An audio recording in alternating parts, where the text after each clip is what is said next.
Let me introduce Rick Atkinson. Rick is a retired neurologist, and he has also appeared on KCRA, I believe, back in the old days when he would talk about medical issues for a television audience.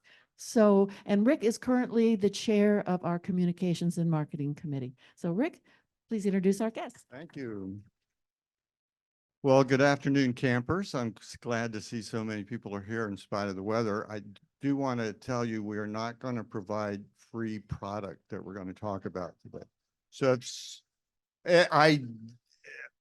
our speaker today said he suspects this audience has had more experience in the actual ingestion of these products. So as I was going to say, I suspect most of the audience was introduced to the concept of psychedelic drugs back in the Magical Mystery Tour, Yellow Submarine, Lucy in the Sky with Diamonds era.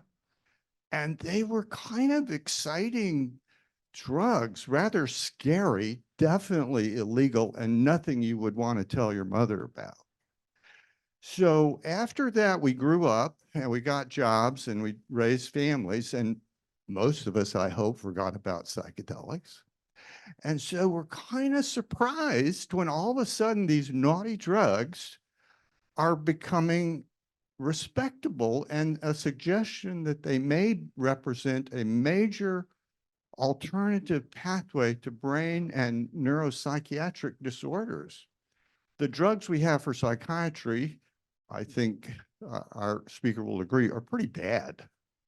And these represent a real possible advance. They're so reputable that UC Davis has developed an Institute of Psychedelics and Neurotherapeutics, and their new associate director, Dr. Gray, is going to talk to us today about it. He got his MD and his PhD at Case Western, I think. And then he came out here and did a psychiatry residency at my former institution, UC San Francisco. His research is mostly focused on how these drugs are altering, how rapidly and with some persistence the brain can be altered by the use of these drugs. So we're very privileged to have Dr. Gray here today to talk about the past, present, and future. Come on down, man. Is this his mic? Yep.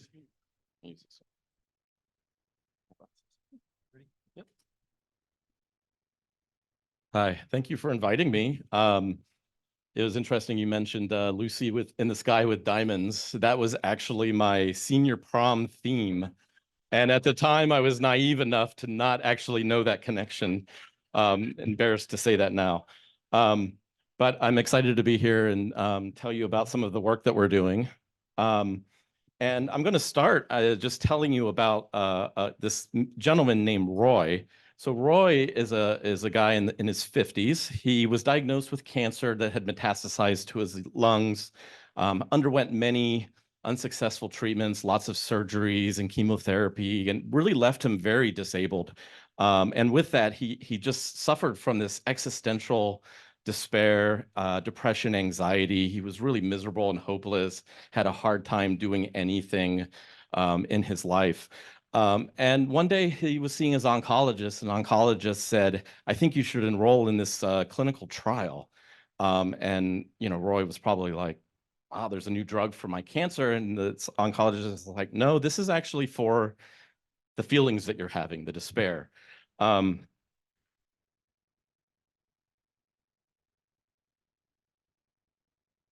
you turn this on? I can use this.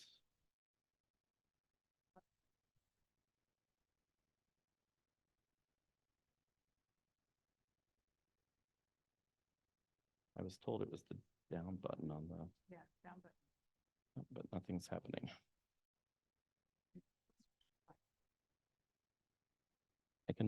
I can just click on this. This will work. Actually. So I can click it on the computer.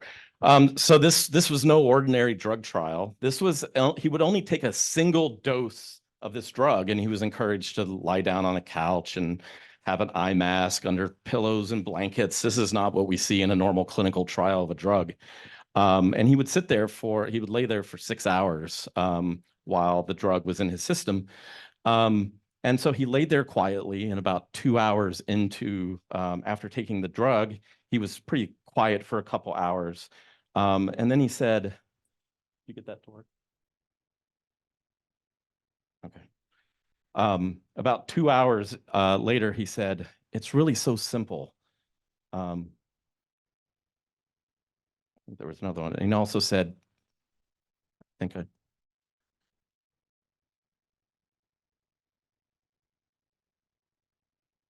anyone know where my slides went? I'm going to grab the mouse. That might work better. Yeah.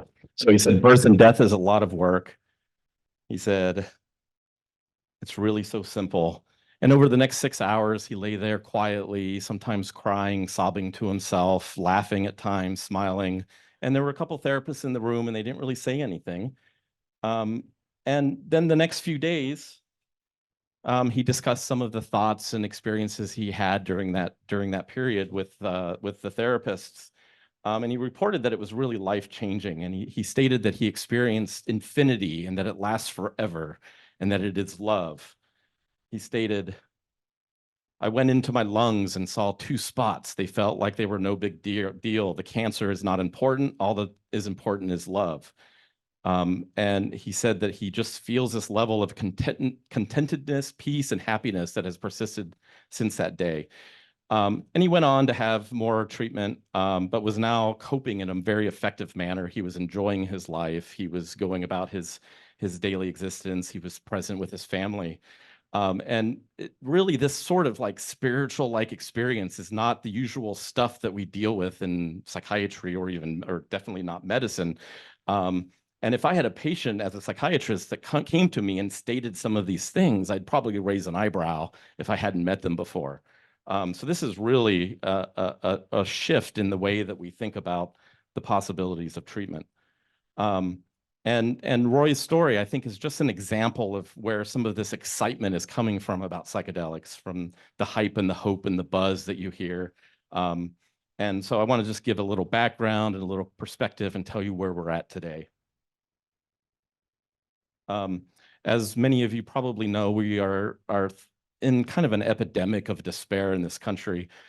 This is just a graph of what has been termed deaths of despair. So these are suicide deaths, overdose deaths, alcohol-related deaths, and they have been steadily climbing for a while, and it seems to be accelerating. 1 in 5 Americans suffers from a major mental illness in any given year.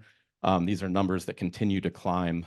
I think I ended at 2020 on this graph. I looked up the numbers earlier today, and for suicide deaths, we've crossed 50,000 for 2023. We don't have an official number yet, but they're continuing to climb.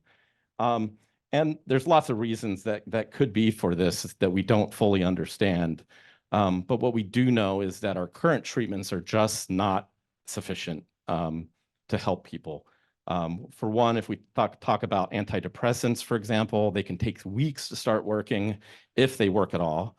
In major depressive disorder, 1/3 of people will fail the first drug that they're tried on. Only 1/3 will respond to the first drug. And another 1/3 will not respond to any of the currently available treatments. So there's just a lot of work that needs to be done. And this is not to mention the various side effects that can have with medications that you take every day. So there's a lot of room for improvement.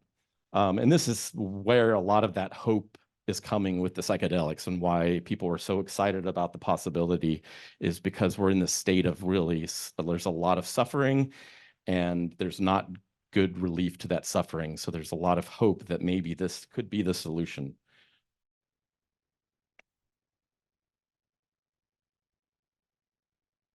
So what is a psychedelic? So psychedelic is actually a term that was coined by a psychiatrist, Humphrey Osmond, and it means mind manifesting. This comes from Greek for mind and visible. That's a term that I think is a little bit vague and hard for me to wrap my head around. but you can also think about it as a way to see the mind. But they're very powerful substances. When I talk about psychedelics today, I'm talking specifically about the serotonin psychedelics. So these are LSD, which is a synthetic psychedelic that many people are familiar with. Psilocybin, which comes from magic mushrooms. DMT, that is brewed into a drink in South America called ayahuasca. Mescaline that comes from the peyote cactus and others. That's what I'm going to be referring to today. In the popular news and outlets, they put other things into the category of psychedelics. For the purposes of this talk, these are not psychedelics in the way that I'm going to be speaking of them, but they include things like MDMA, that's also known as ecstasy or Molly, ketamine, and cannabis and others. So I'm going to be specifically talking about the serotonin class of classical hallucinogens. And these are compounds that have probably been used by humans for millennia. The earliest possible indication of use was these cave paintings in Algeria and petrographs. This is actually like a sketching of somebody who put a paper up to the wall of the cave and rubbed this to get this outline. This is called the bee-face mushroom shaman. And as you see, the body is completely covered in mushrooms that look very much like the psilocybin mushrooms. Obviously, we don't know what this indicates, but as a shamanistic-like figure, it suggests possible use of these from millennia ago. Even in North and South America, mescaline has been thought to be used for at least the last 6,000 years. They found these peyote cacti containing mescaline in caves in Texas. But when we talk about kind of the Western medical literature knowledge of this, it really was the late 19th century. There were some reports of these peyote cactus use from indigenous people in Central America. And interestingly, one of these reports, there was a comment that for the psychologist, this agent should have value. So even at that time, there was the suggestion that there might be some possible benefit from these compounds. And then there was a period of not a lot of reports. You can find a couple more things in the literature between then.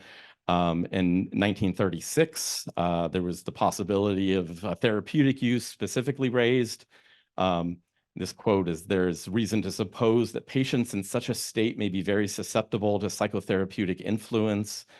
And if it is so, the intoxication could be made use of as a sort of concentrated analysis." And I'll come back to this idea that the therapeutic aspect might be important. And then LSD, which I said was synthetic, was synthesized first in 1938. They put it in some animals, didn't really notice anything, and put it on the shelf. And then Albert Hofmann resynthesized it again in 1943. There's various stories about this, but it might have had like a hole in his glove and it had maybe a hangnail, and some of it got absorbed and he started having a dreamlike state of fantastic pictures, was his quote. And of course, like any good pharmacologist, 3 days later, he took some on purpose and asked his lab assistant to take him home on his bicycle. There's April 19th is apparently known as Bicycle Day because of this. And he basically had the first bad trip. He reported really intense anxiety and paranoia, but over a period of time, it really turned into this really sense of enjoyment, good fortune, just peace. And he described this unprecedented kaleidoscopic imagery, which is what we typically think of with the hallucinatory effects of these agents. Yeah, that would have been a stamp. I don't remember the story about where that image came from. And then the company that he was working for, Sandoz, they actually said, well, it's doing something, but they had no idea what to market it as. They had no idea how to use it. So they just gave it away to psychiatrists to say, hey, try this out. It was a period of, there wasn't a lot of regulation of the way that we did clinical trials back at that time. And in the next couple decades, thousands upon thousands of patients were treated with LSD primarily. And this is just a summary of some of the early clinical trials. They started out with psychotic disorders in hospitalized patients. The key thing that they found was that it made people who had psychotic disorders worse. It exacerbated their symptoms. So then they moved on to so-called psychoneurotic disorders, which is more equivalent to what we're thinking of as depression, anxiety. It was kind of a catch-all. And in these, there were many studies. It's just a few of them, but it was said if you add them all up, it was about 80% of the people improved. And I put that in quotes because we didn't have standardized measures. We didn't have metrics that we use in clinical trials today. This was really the clinician's subjective judgment, which we know is not very good. But there was a lot of excitement that these were beneficial. Some of the better trials in those early days were actually on substance use, particularly alcoholism, which had a lot more kind of rigorous objective measures than things like depression. And they found that it was able to promote longer abstinence. So there was a lot of excitement at this time, and the medical community was really catching on to this around this time. But unfortunately, their use in medical research and otherwise was stifled by the political and social forces through the late 60s, early 70s.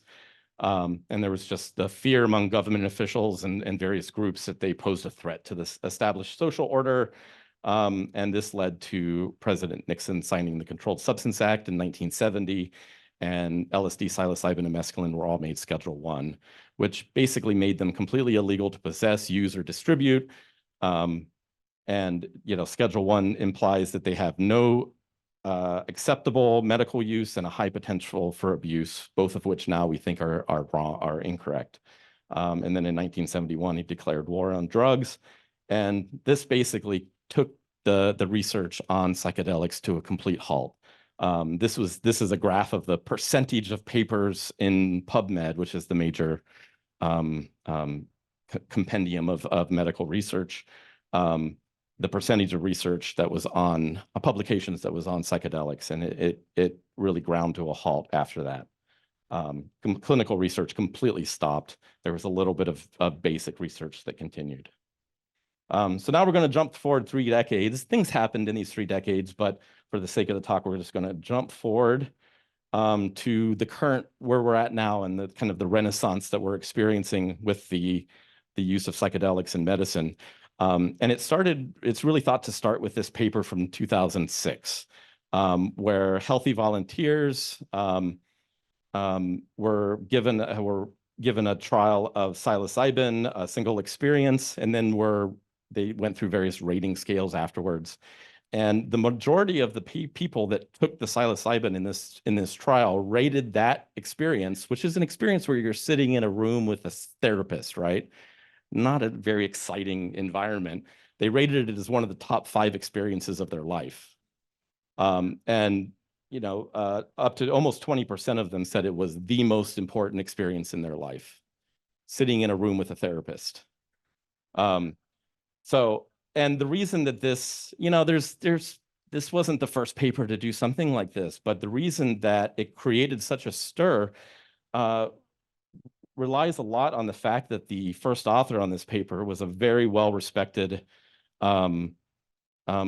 researcher who was thought to have, high gravitas. He was very respected, thought to be very rigorous, and he was at Johns Hopkins and prestigious. And because of that, people kind of started paying attention, and this started making the news. People started talking about it. Because up to that point, a lot of the people doing the research on psychedelics, there was maybe some concerns that they had used too many psychedelics on their own.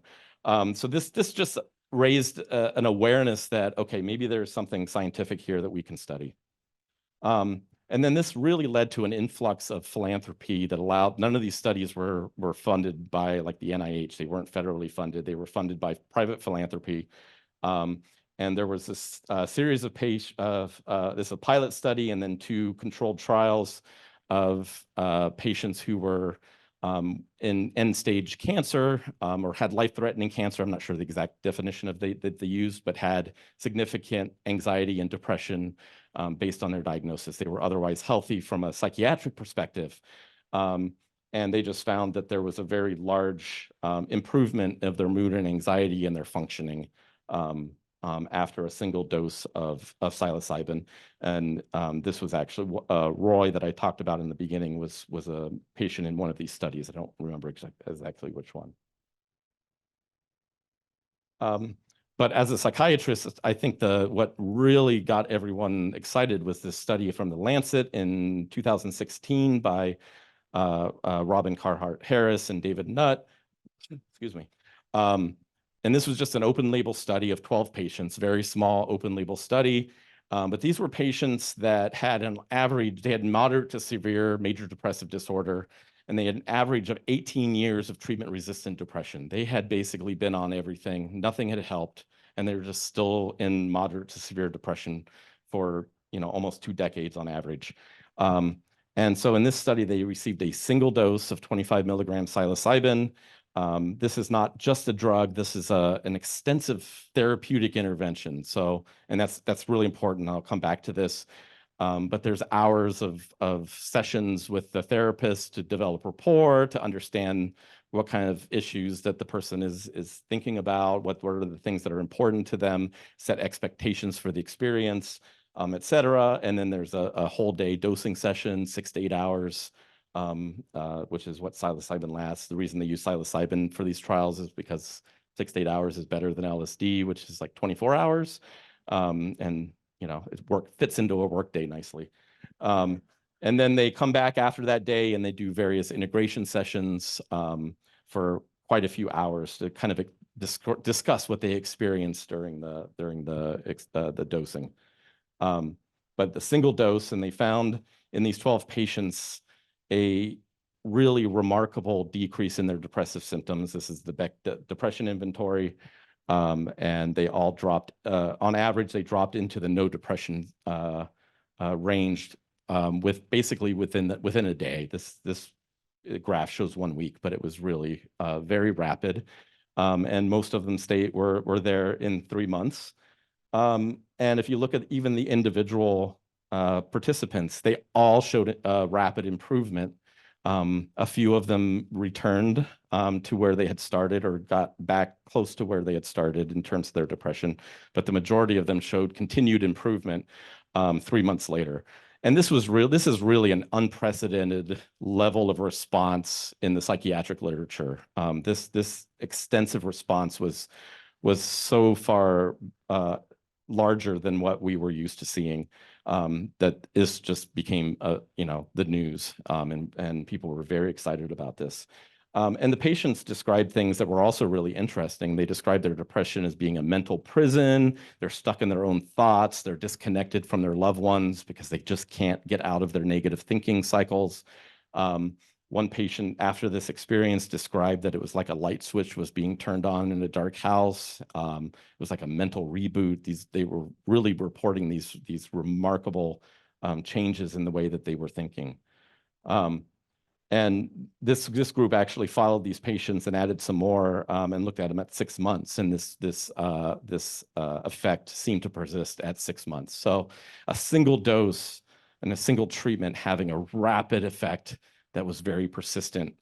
This is what led to so much excitement in the psychiatric field, particularly. And around this time, the FDA labeled psilocybin a breakthrough therapy, which basically freed up some of the regulations so that could facilitate additional clinical trials. So I mentioned 3 parts of the recent history: the 2006 paper of the mystical experiences or meaningful experiences, the depression study, and the breakthrough therapy. And you can see this is just the mentions of psychedelic in PubMed.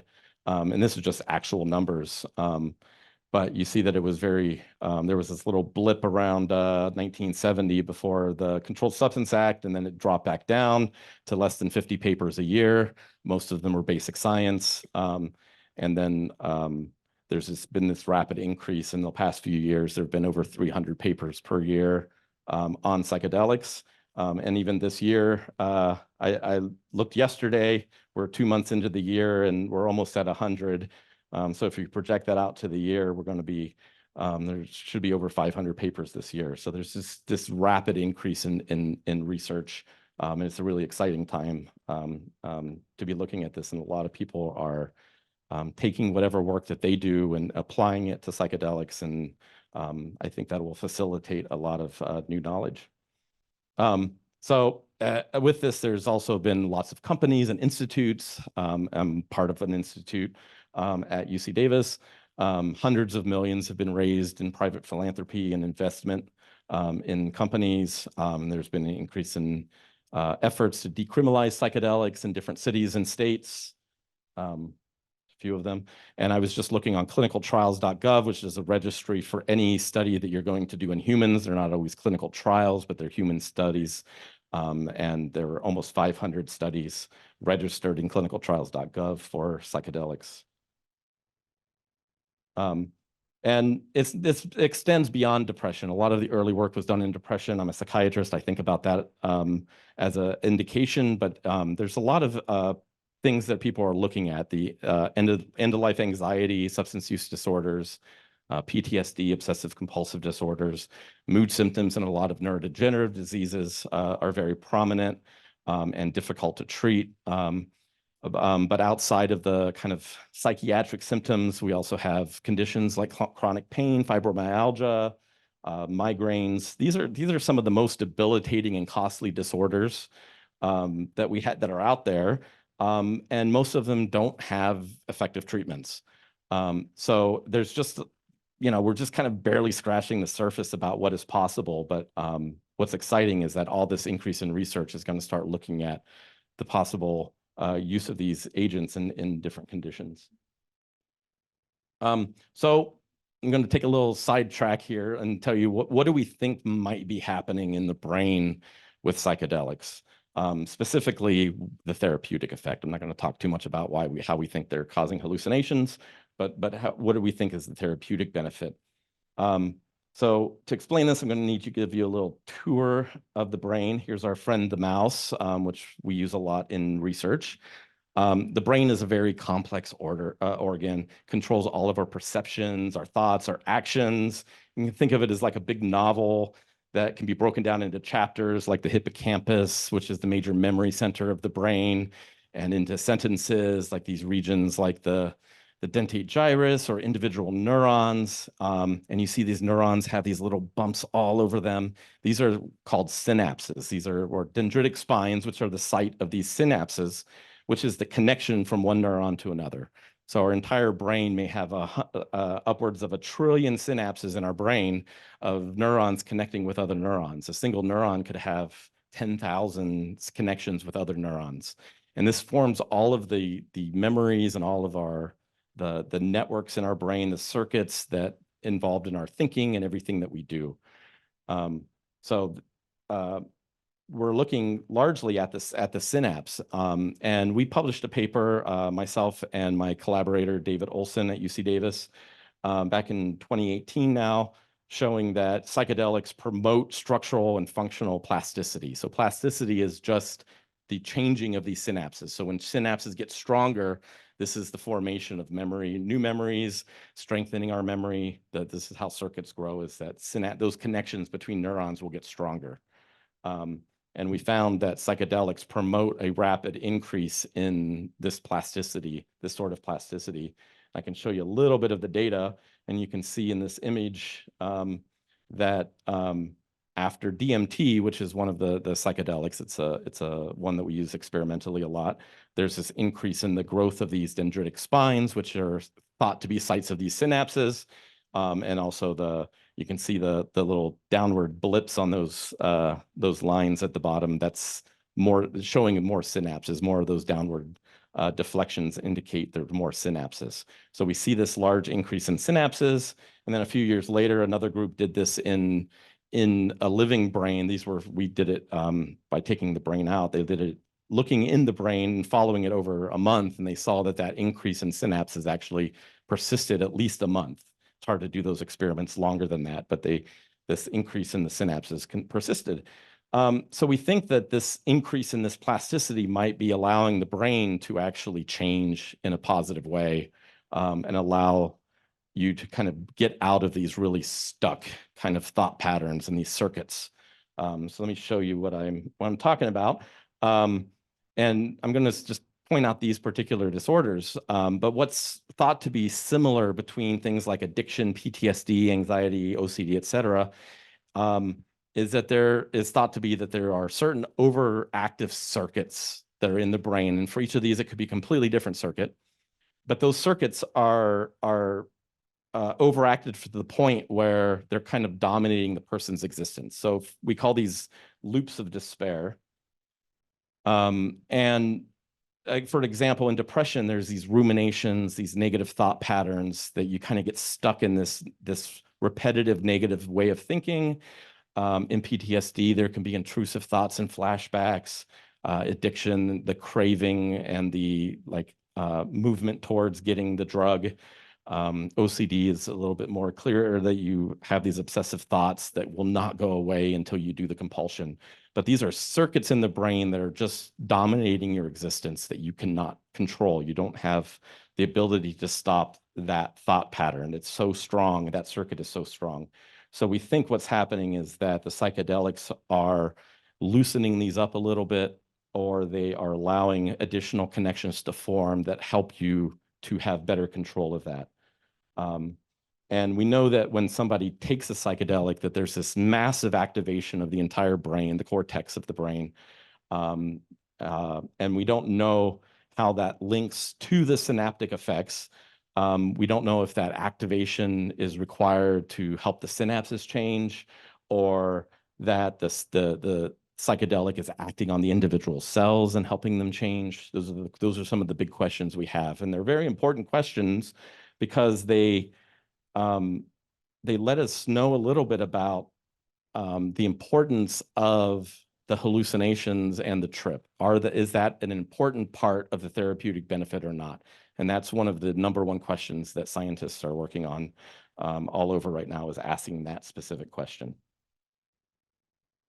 Is the trip required? Excuse me.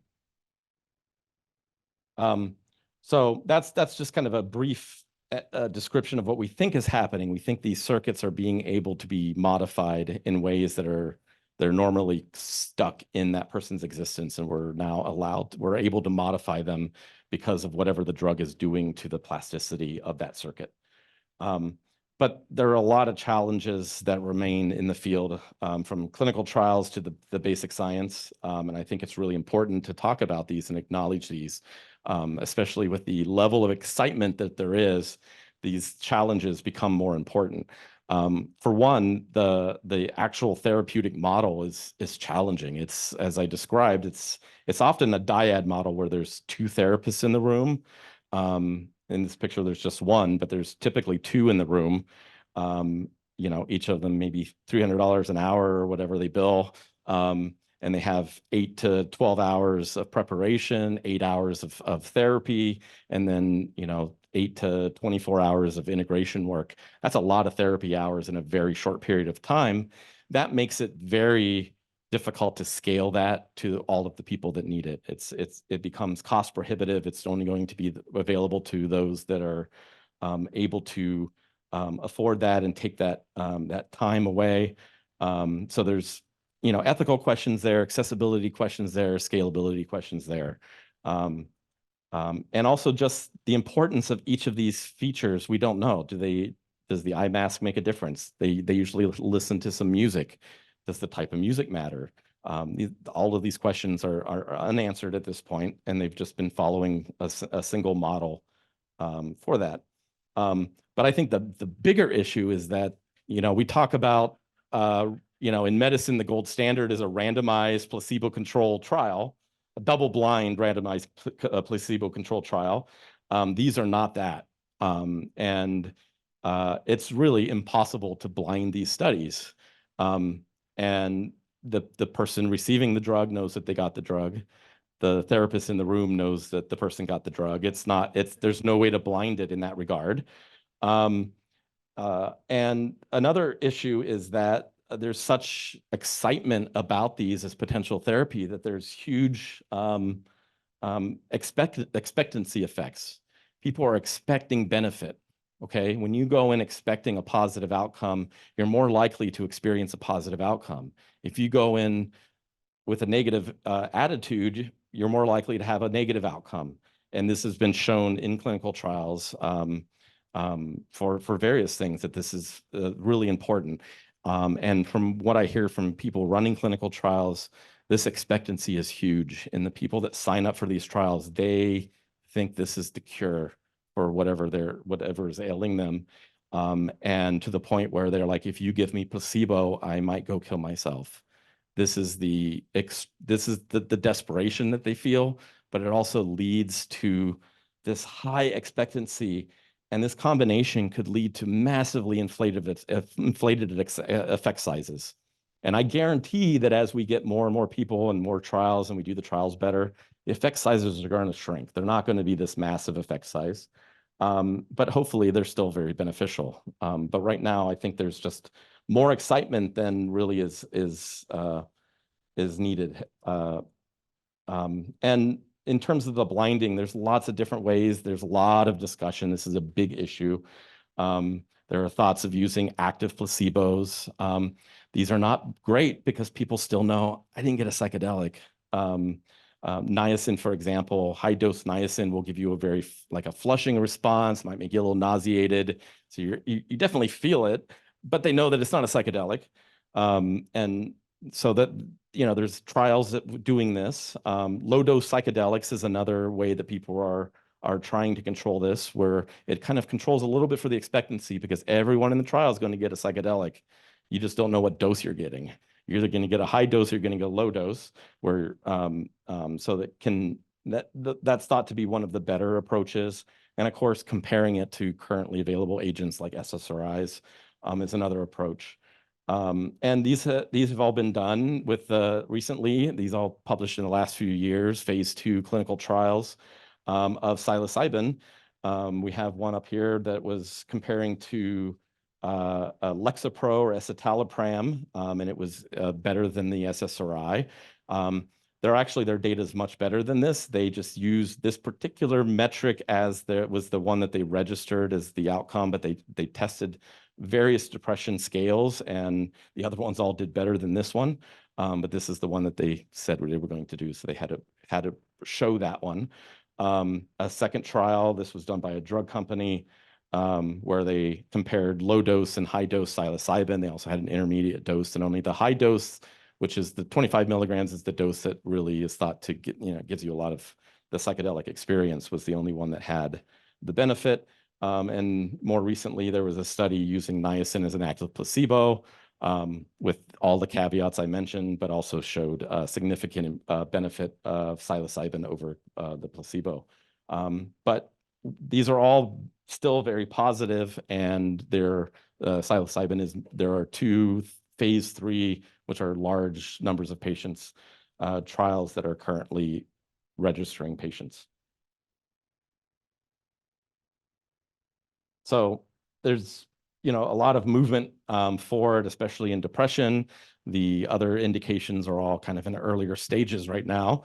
And it's also important to point out that these are not drugs that don't have risk.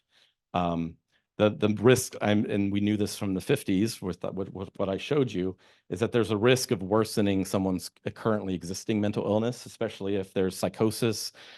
So there's a lot of screening that happens prior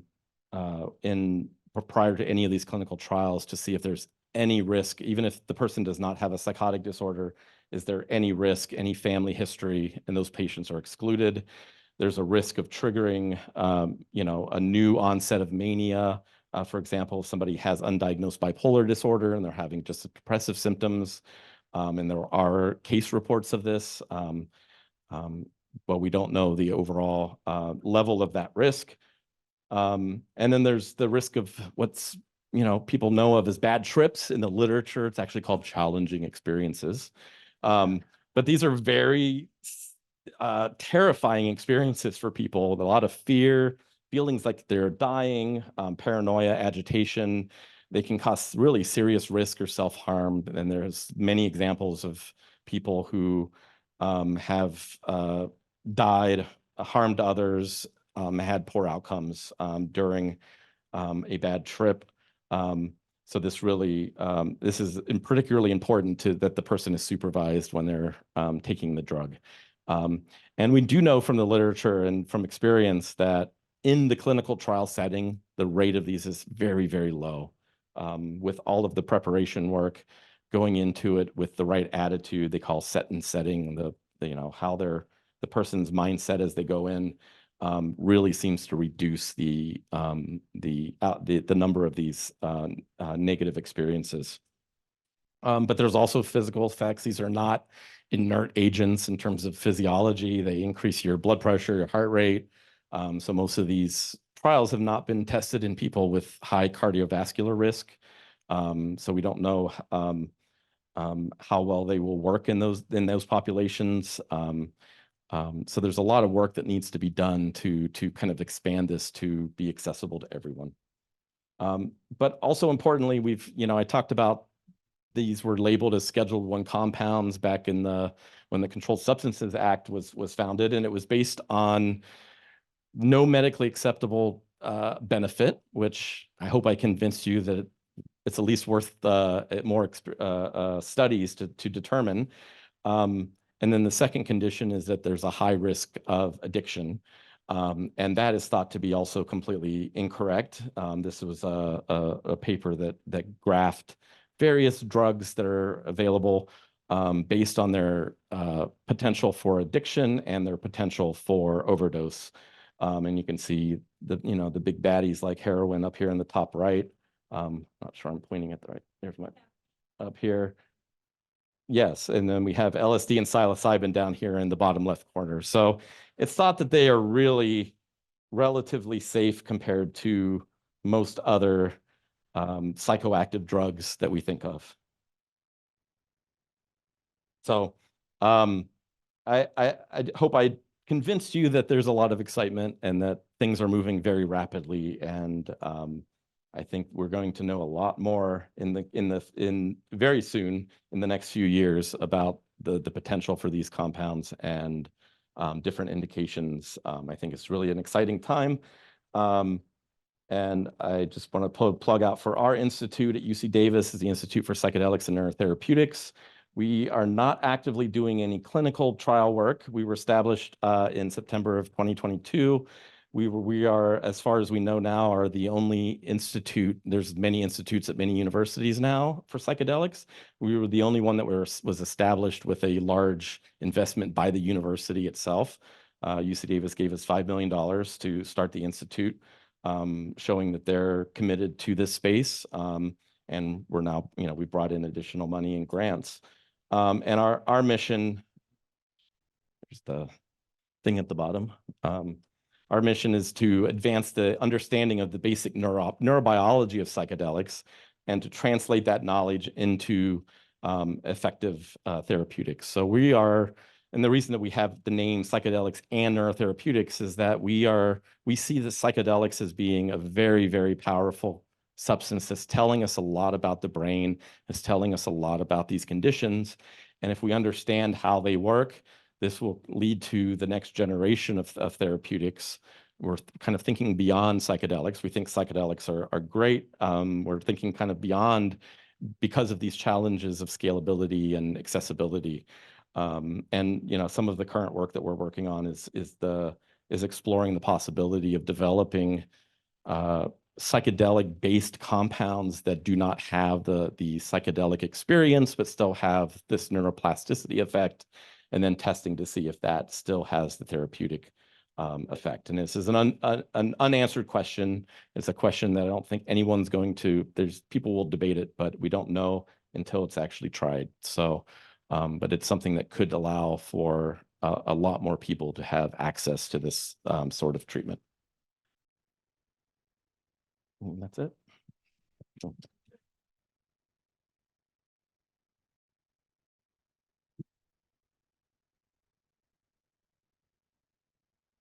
was going to go over. The question.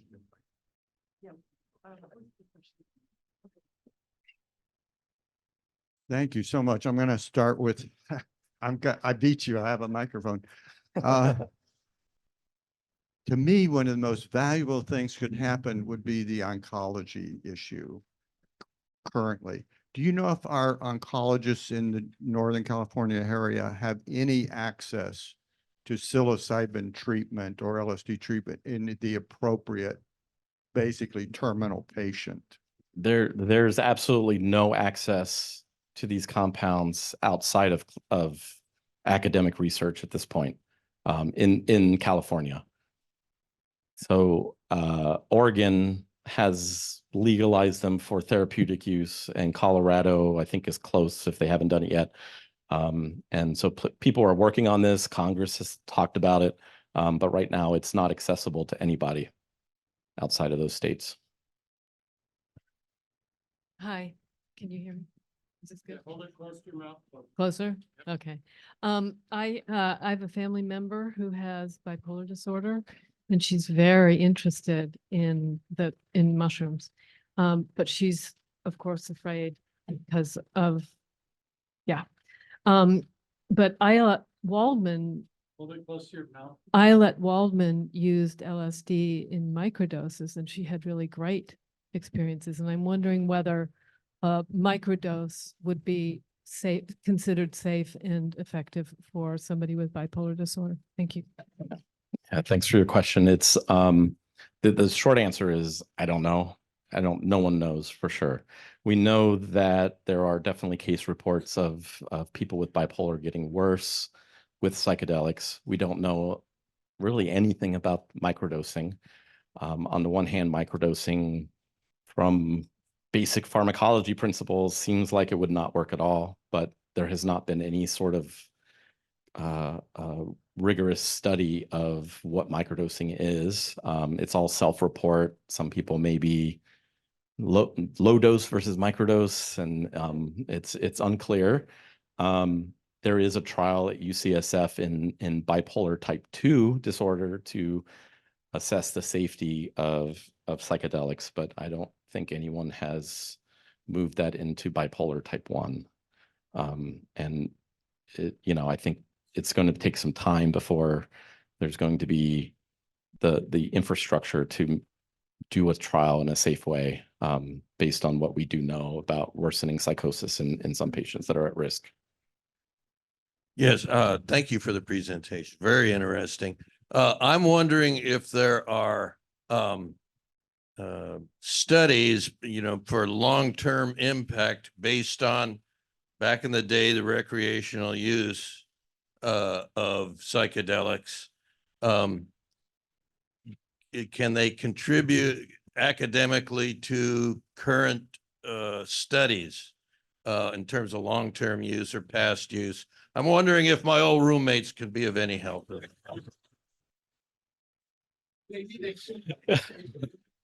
It's really a fascinating question because we have no idea the long-term consequences, even though there's naturalistic studies that have happened with many people, and there is work to do surveys of people with kind of heavy patterns of use in the past, and to look at the outcomes, and also trials. In some of these trials, they've looked at people who had usually they try to exclude anyone that has used a psychedelic in the past. But there has been a few instances where they've looked at people who had maybe heavy use in the past to see if they would still benefit. There's no answer yet, but it's a really important question. You were talking about the therapy that's going on and how it is quite intensive and takes a long time with therapists and all that business. And so I research would be slow on that. And pharmaceutical companies, they make a lot of money, and they, if that doesn't work, try this on top of that and this on top of that. Do you get pushback from pharmaceutical companies, or are they curious about it? And ketamine, is that a pharmaceutical drug or not? A couple questions there. Yes, this is a difficult space for pharmaceutical companies. So they are very interested in this idea of removing the psychedelic experience from the therapeutic benefit. Like I said, we have no idea if that's going to work or not. There's just a few animal studies that suggest it might be beneficial.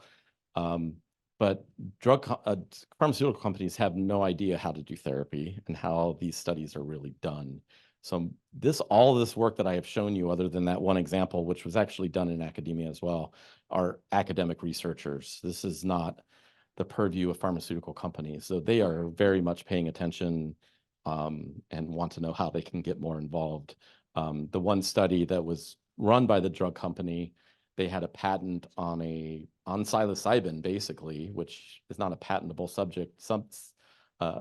compound because it's a natural compound, it's been around, but they had a particular crystal form of it that they could patent. So that was the basis of that study. But even that study was done with academia and this therapeutic use. So it's a difficult, it's a difficult space for pharmaceutical companies, but they are very interested at the same time. So, but how that is going to play out remains to be seen. And it's important from, developing therapies to partner with pharmaceutical companies because they have resources that people in academia don't have in order to scale up into large trials. But yeah, I don't know how it's going to turn out in that regard. And then ketamine is a different class of compound that's used in a similar way. It's not a psychedelic, it's a dissociative anesthetic. But it does also seem to increase plasticity in the brain. And it's been approved for depression for some time. It was kind of the first example of this really exciting change in psychiatry. The psychedelics are kind of the second wave of that. But what we know about ketamine is that the effects don't seem to persist. They have rapid benefit and it lasts a week or so, and then a person reverts. So what's really exciting about the psychedelics in those trials is that the benefit seems to persist much longer. So there's some differences in the way that it's working that we don't understand. And comparison studies is something really interesting. Oh, we have a couple questions from the Zoom audience. One, are there studies focusing on working with physical syndromes, i.e. AD or Parkinson's disease? The answer is yes. There is a trial going on right now at UCSF in Parkinson's disorder that is focused primarily on the psychiatric symptoms that come along with Parkinson's, which are very difficult to treat because many of the psychiatric drugs block dopamine receptors that are already, and people with Parkinson's have very low levels of dopamine. So most of the psychiatric drugs will make people with Parkinson's worse. So it's a really interesting trial to see if there can be improvement of some of these mood and psychiatric symptoms in Parkinson's. But I don't know of one off the top of my head in Alzheimer's, but I'm sure that it's probably in the registry already. And there's going to be a lot more of these trials in the next few years. Hi. I was wondering, I'm a pretty chill guy. I don't have any history of anxiety, depression, anything. I'm also experienced recreationally. And I noticed a distinct difference between synthetic and organic. The organic seemed to be, more peaceful and everything was beautiful. Everybody was lovely. The walls are breathing with me and all that.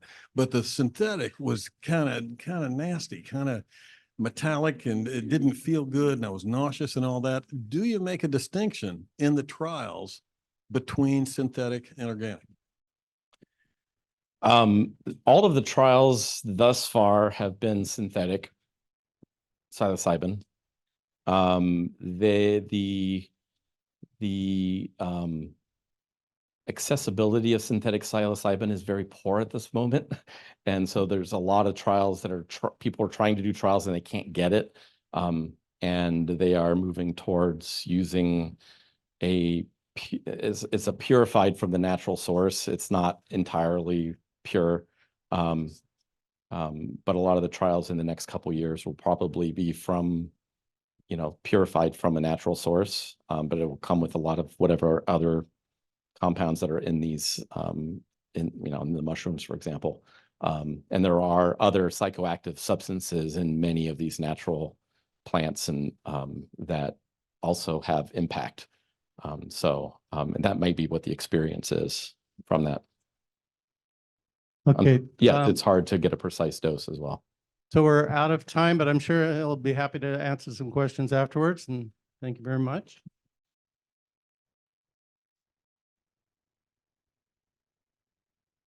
That was good. Dr. Gray, thank you so much. We're rewarding you with a free membership in our society, and also with a donation in your name to the Seth Nelson Emergency Student Fund for Sexy. I want to, so again, that was great.